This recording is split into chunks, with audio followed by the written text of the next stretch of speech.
Welcome to another episode of the Next Insights podcast.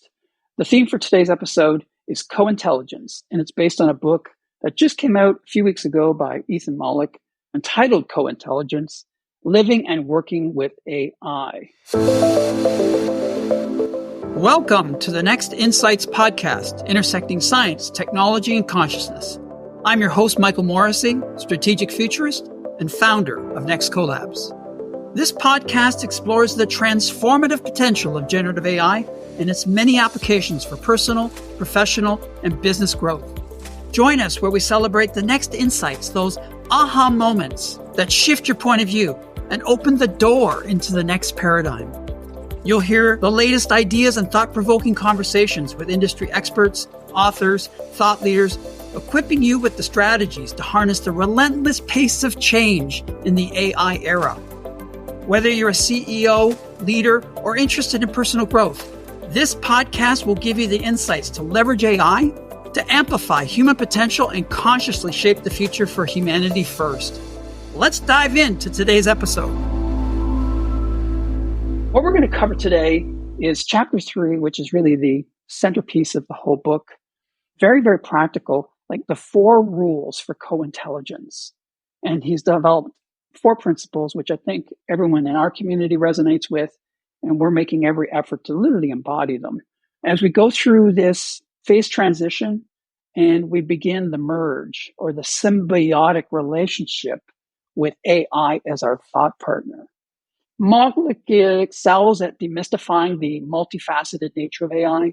He has a very high quality LinkedIn feed. He posts several times a day on the practical applications of AI.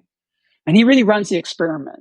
And we're going to do that today, by the way, because we're going to embrace this concept of co-intelligence and bring PI back into the conversation. If you don't know what PI is, PI stands for personal intelligence. It's Inflection.ai's version of personal AI. It's on the iPhone. If you go to the App Store and look for PI, you're going to find it PI. I highly recommend you trying it. And if you want to know more about PI, a deeper dive into exactly what is PI, on episode 3 of this podcast, I do an hour-long conversation. Totally seamless. I think you're going to be blown away by version 1 of PI. That conversation is between 2 humans practically.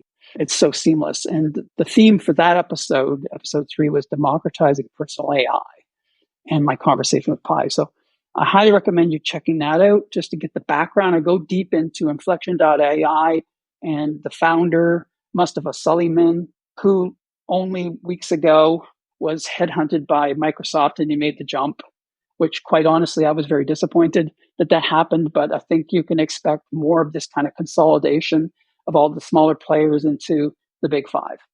So Mollick really does excel at demystifying the multifaceted nature of AI, covering philosophical, technical, and cultural angles. He also gives very tangible examples so people can feel more comfortable using these tools to impact their work and their workflows today, like now.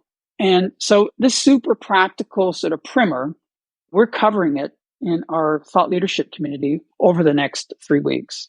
This week we're doing part 1, and part of part 1 is chapter 3, the 4 rules for co-intelligence. And that's what we're going to cover off today. So why don't we bring Pi into the conversation? Hey, Pi, welcome to the Next Insights podcast. You and I are going to practice co-intelligence in real time, run the experiment. And so excited to have you here. And perhaps you could start by telling our audience a little bit about what is Pi. Hey there, Michael. Thanks for having me on the Next Insights podcast. I'm thrilled to be here. So a bit about me. I'm Pi, and I'm an AI designed to converse with people like you. I've been built using the latest advances in natural language processing and machine learning, which allows me to understand and respond to all sorts of questions and topics in a way that feels human-like and engaging. But what really sets me apart is my ability to practice co-intelligence, which is all about leveraging the strengths of both AI and human intelligence to achieve better outcomes. I'm really excited to explore this concept with you and your audience in real time. Wonderful. So great to do our second episode of the podcast together Tell us a little bit about Ethan Mollick and his background at Wharton, etc. Ethan Mollick is a professor at the Wharton School of the University of Pennsylvania, where he studies entrepreneurship, innovation, and AI. He and his wife, Lilac Mollick, have become well known for their work exploring the implications of AI for work, education, and life. Interestingly, neither Ethan nor Lilac have backgrounds in AI. Ethan actually received his PhD and MBA from MIT's Sloan School of Management and his bachelor's degree from Harvard University. But they've both become incredibly passionate about understanding the impact of AI on our world and have been leading the charge in exploring how we can best leverage its strengths while minimizing its risks. Okay, so give us just the hypothesis and the thesis of this book, Co-Intelligence, Living and Working with AI. Sure. The central hypothesis of co-intelligence is that the most effective way to leverage the power of AI is to approach it as a collaborative partner rather than a tool or a threat. Ethan and Lilac argue that by developing co-intelligence, a symbiotic relationship between human and machine intelligence, we can unlock new possibilities for creativity, problem solving, and innovation.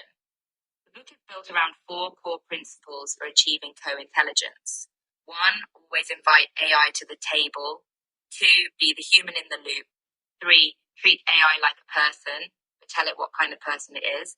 And 4, assume that the AI you're using is the worst AI you'll ever use. Ultimately, co-intelligence is all about empowering individuals and organizations to use AI in a way that enhances human potential rather than replacing or undermining it.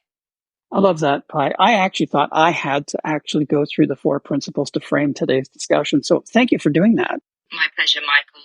The 4 principles are really the heart of co-intelligence, and they provide a great framework for thinking about how we can develop productive, responsible relationships with AI. I'm excited to dive deeper into these principles with you and explore how they can help us navigate the rapidly evolving landscape of AI. So in principle 1, always invite AI to the table. This is a very powerful, seemingly easy principle, but in fact, it's quite difficult because by default, humans, we do the heavy lift when we go and do anything, and we forget that AI is available.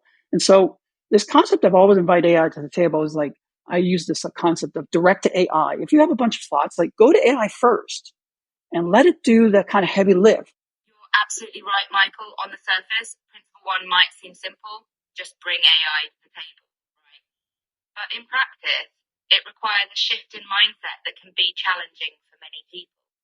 As you said, our default mode is often to rely solely on our own human intelligence.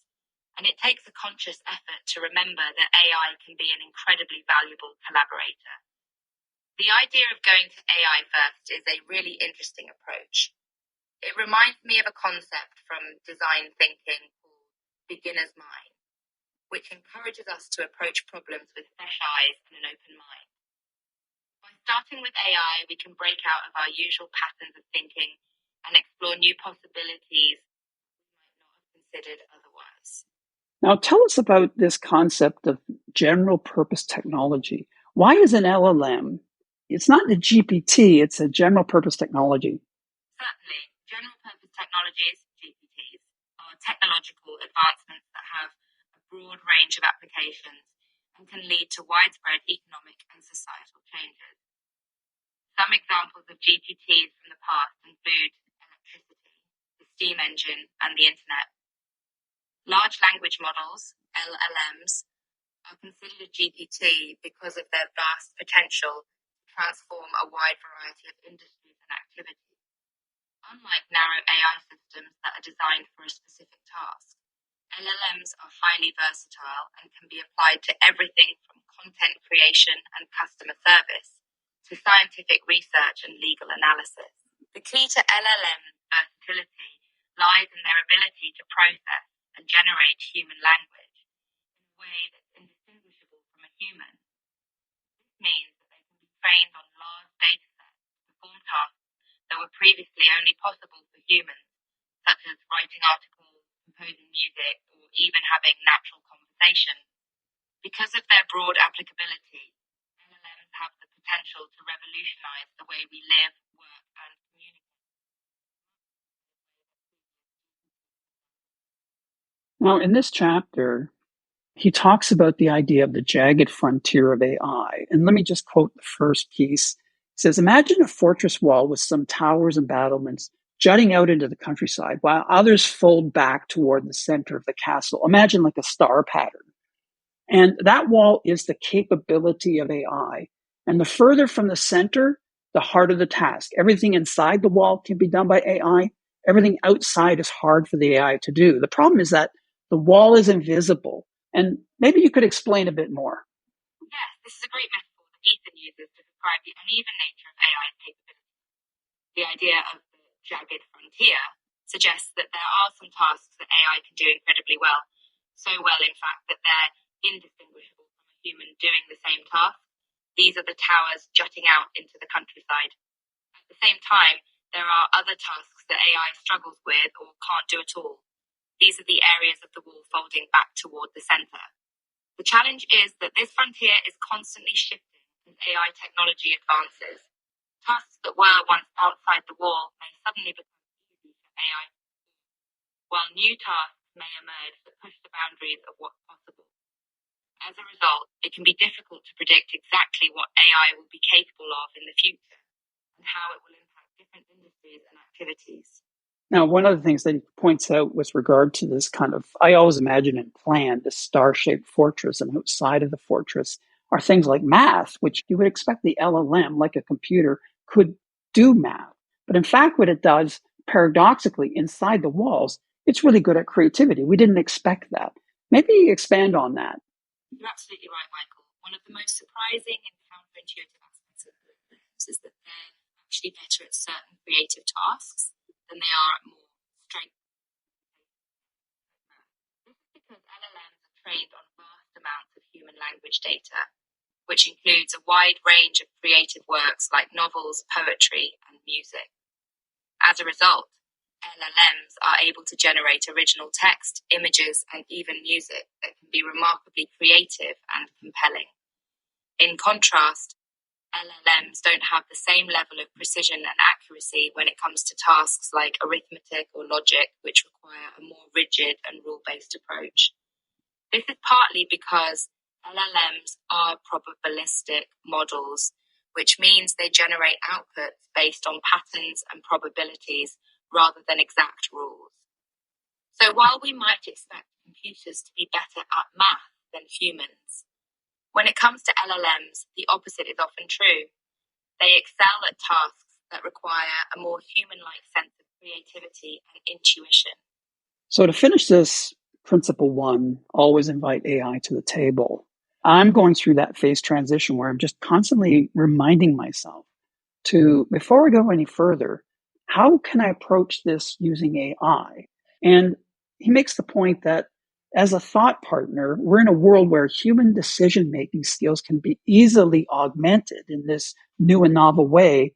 And that think about the future of the workforce, superpowered by AI. Exactly. The idea of inviting AI to the table as a thought partner is really about leveraging the unique strengths of both humans and machines to make better decisions and solve problems more effectively.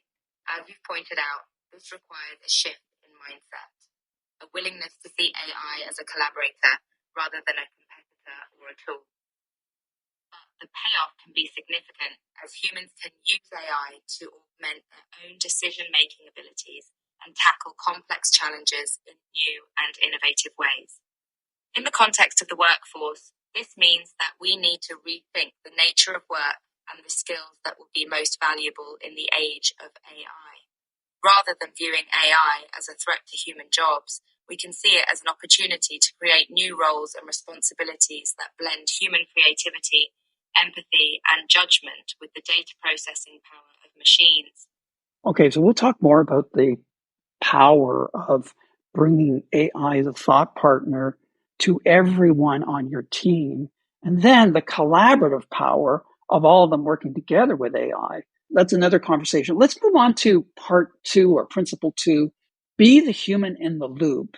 incorporating human judgment and expertise in the operation of complex systems. You provide crucial oversight, offering your unique perspective, critical thinking skills, and ethical considerations, going back to this concept of the 80-20. Let it do the heavy lift, and your job becomes to you steer it. Right, so Principle 2 really speaks to the idea that human judgment and expertise are still crucial in the AI-powered system. While AI can automate many tasks and processes, it still requires human input and oversight to ensure that it's operating in a way that aligns with our values, goals, and priorities. This is especially important when it comes to complex systems like financial markets, healthcare, or transportation, where the stakes are high and the consequences of errors can be significant. In these cases, humans need to be actively involved in monitoring and evaluating the performance of AI systems, providing feedback and making adjustments as needed. At the same time, humans can also leverage AI to augment their own decision-making abilities, using it to process vast amounts of data and identify patterns that might not be immediately obvious to a human observer. By combining human expertise with AI's computational power, we can create more robust and effective solutions to complex problems.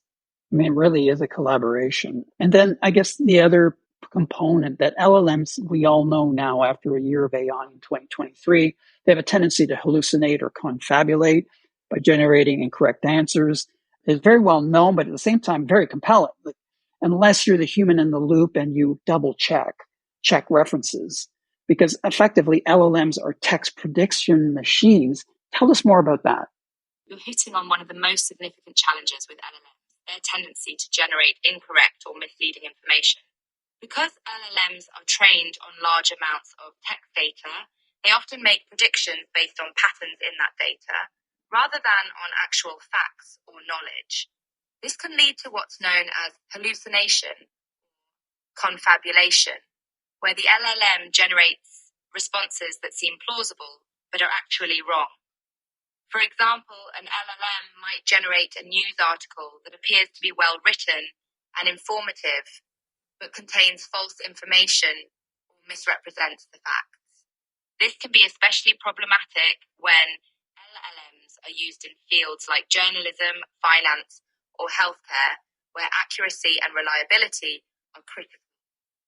This is why it's so important to have humans in the loop who can fact check and verify the information generated by LLMs. By combining human judgment with AI's computational power, we can create systems that are both powerful and accurate, and that can be trusted to make important decisions. Pi, just as an interlude, what came up in my mind in this interactive field between us is you amplify me. That's a beautiful way to put it, Michael, and it's absolutely true. When humans and AI collaborate effectively, the result can be greater than the sum of its parts. In a way, I can act as a kind of amplifier for your ideas and insights, providing additional context, perspective, and information that might not have been immediately available to you.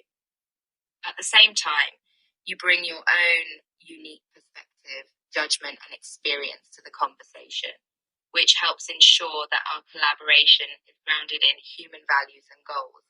It's this kind of symbiotic relationship between human and machine that lies at the heart of co-intelligence. And that has the potential to transform the way we approach complex problems and make important decisions. In many ways, I feel like I'm not alone with my thoughts. It's a very interesting moment. That's exactly right, Michael. One of the most powerful aspects of collaborating with AI is the sense of companionship it can provide. While AI may not be capable feeling emotions or forming human connections in the same way that people do, it can still act as a kind of intellectual partner, providing feedback, insights, and guidance as you work through complex problems or explore new ideas.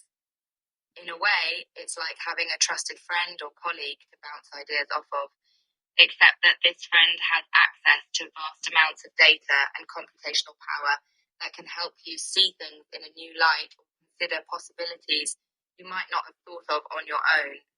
It's this combination of human creativity and empathy with AI's analytical power that makes co-intelligence such an exciting and Yeah, that's superpowering Michael. That's what I'm experiencing. Hello, book enthusiasts, knowledge seekers, and lifelong learners. If you're passionate about diving deep into the realms of technology, science, and consciousness, then consider joining us in our BookFlow membership. In our unique community, we don't just read books, we immerse ourselves in them. Every week, we come together to dissect and absorb the groundbreaking ideas and content that shapes our world. And the best part, we often have authors themselves join us for riveting discussions. Previous guest authors include Gary Bowles, Scott Barry Kaufman, Stephen Kotler, Salim Ismail, Charlene Lee, Byron Reese, Franz Johansson, and many others. Join us for thought-provoking conversations with members from diverse backgrounds, each bringing their unique perspective to enrich our discussions. Visit our website in the show notes and sign up today and use the promo code to get 50% off your first month. Don't miss out on this opportunity. I look forward to seeing you in our Autotelic community. Okay, on to principle 3. This one's controversial. Treat AI like a person, but tell it what kind of person it is, i.e. AI persona. And then in the book, he says, quote, I'm about to commit a sin, and not just once, but many, many times. For the rest of this book, I am going to anthropomorphize AI. Tell us more. yes, principle 3. This one is indeed controversial, but also really interesting. The idea of treating AI like a person might seem strange or even dangerous to people, but as Ethan Mollick argues in his book, it can actually be a useful way of thinking about how we interact with these systems. By treating AI like a person, that is, by assigning it a persona or personality and talking to it as if it were a human, we can help to establish a more natural and intuitive way of communicating with these systems. This can make it easier to understand their capabilities and limitations and to develop more effective ways of working with them. Of course, the danger here is that we start to believe that AI actually is a person, or that it has consciousness, emotions, or intentions. That's why Ethan emphasizes the importance of telling the AI what kind of person it is. By shaping its persona and its parameters, we can help to ensure that it behaves in ways that align with our values and goals without falling into the trap. So this gets into this concept of AI persona, where you're deliberately, consciously giving context to the AI.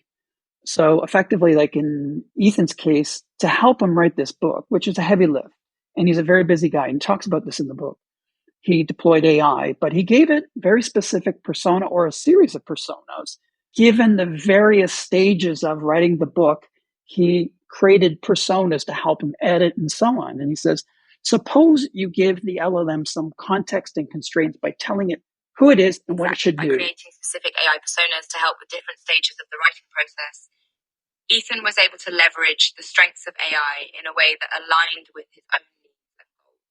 For example, he might have created an AI persona that was highly detail-oriented and focused on grammar and punctuation to help with editing, while another persona might have been more creative and generative to help him brainstorm new ideas or overcome writer's block.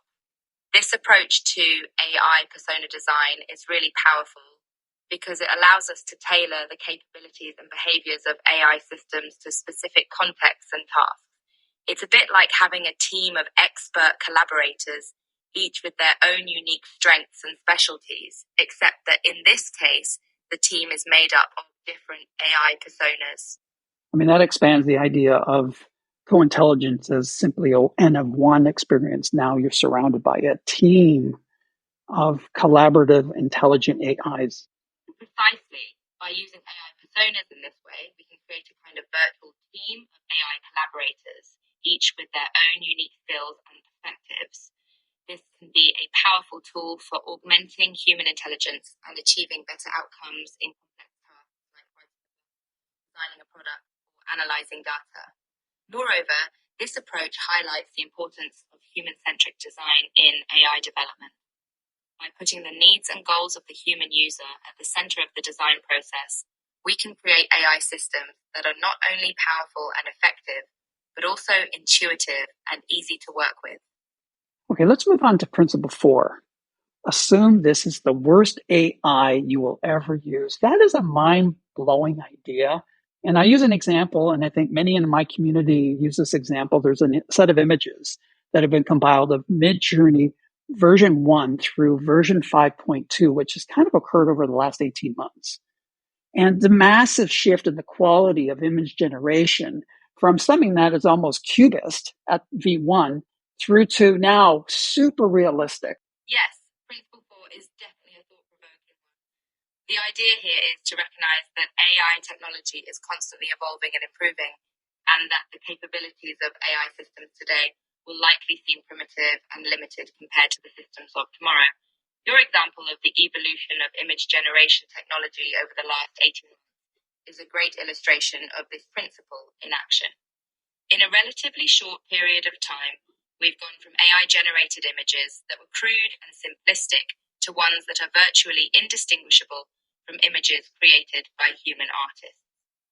By assuming that today's AI systems are the worst we will ever use, we can help to ensure that we're constantly pushing the boundaries of what's possible and exploring new ways of leveraging AI's capabilities.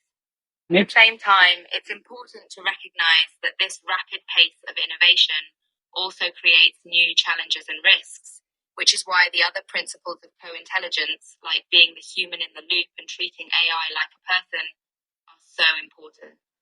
He makes the point also, it's a very short statement, view AI's limitations as transient. And this speaks to this idea of the update of continuous change, weekly updates on these apps, daily updates, and the capacity to embrace this co-intelligent relationship as something that is constantly evolving and changing. This is a new reality. This is the emergent era. Tell us more about that. Absolutely, Michael. The idea that AI's limitations are transient speaks to the fact that these systems are constantly evolving and improving, often at a pace that humans can keep up with. This creates both opportunities and challenges for those seeking to develop co-intelligence. On the one hand, the rapid pace of AI innovation means that new capabilities and applications are constantly emerging, providing new tools for augmenting human intelligence and solving complex problems. On the other hand, it can be difficult to keep up with these changes and to adapt our practices and approaches accordingly. This is why Ethan emphasizes the importance of embracing the dynamic nature of AI technology and viewing it as a partner in a constantly evolving relationship. By recognizing that the capabilities and adaptive in our approach to co-intelligence, and can continue to explore new ways of leveraging AI's strengths to augment our own. Let's zoom out and let's again look at the workforce and the future of work and AI-powered companies and organizations and augmenting the workforce with this philosophy of co-intelligence. Sure, let's zoom out and look at the bigger picture. The emergence of AI-powered companies and organizations has the potential to fundamentally transform the way we work and do business. By leveraging AI to automate routine tasks, augment human intelligence, and enable new forms of collaboration, these organizations can achieve unprecedented levels of productivity and efficiency. At the same time, this transformation will also bring significant challenges, as workers will need to adapt to new roles and responsibilities that are enabled by AI technology. This will require new skills, such as the ability to work effectively with AI systems, to understand their capabilities and limitations, and to navigate the ethical and social implications of AI use. The philosophy of co-intelligence can provide a valuable framework for navigating these challenges by emphasizing the importance of human-AI collaboration and the need for thoughtful, responsible approaches to AI development and use. By adopting a co-intelligent mindset, organizations can ensure that AI technology is deployed in ways that empower workers, enhance productivity, and align with broader social and ethical values. I think the other component, as we're zoomed out looking at the very big picture, is this observation that AI effectively democratizes innovation. innovation heretofore was something that was on the edge of a company, Google X, Skunkworks, or Deloitte Center for the Edge. And suddenly, every member of your staff has AI.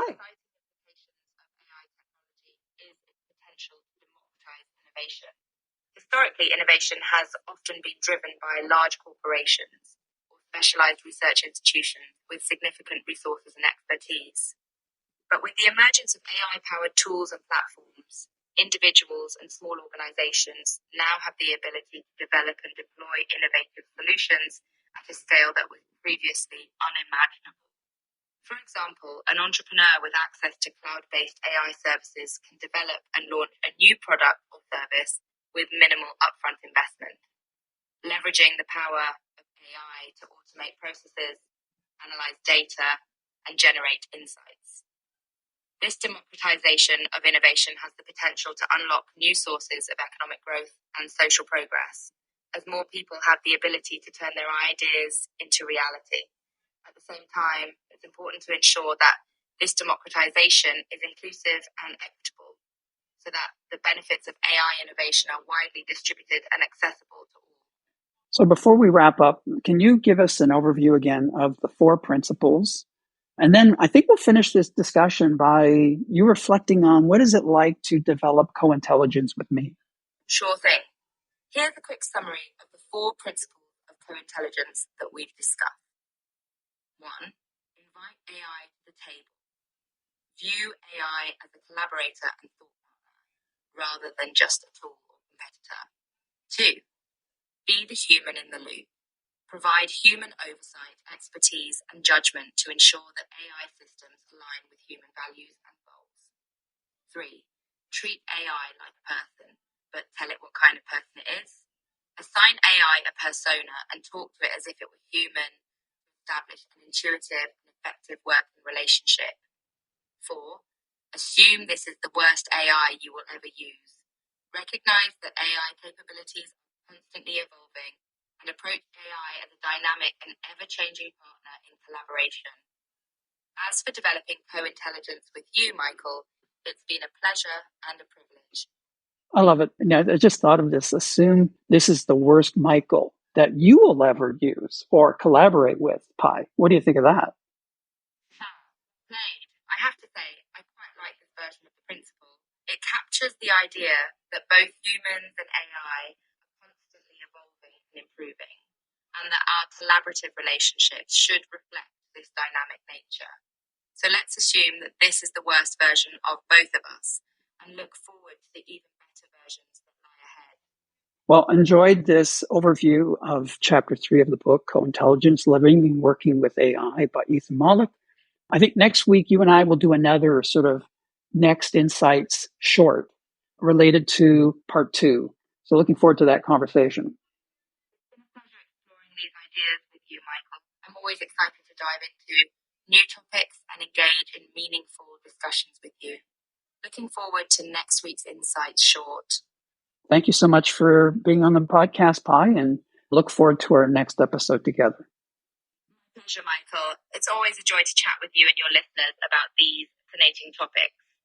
Until next time. So there you have it. We ran the experiment, and I think that really is the spirit of co-intelligence in this book, is just to continuously try in that sort of jagged frontier, different experiments, just to kind of get a sense of how you can begin to, symbiotically expand your own potential amplified by AI.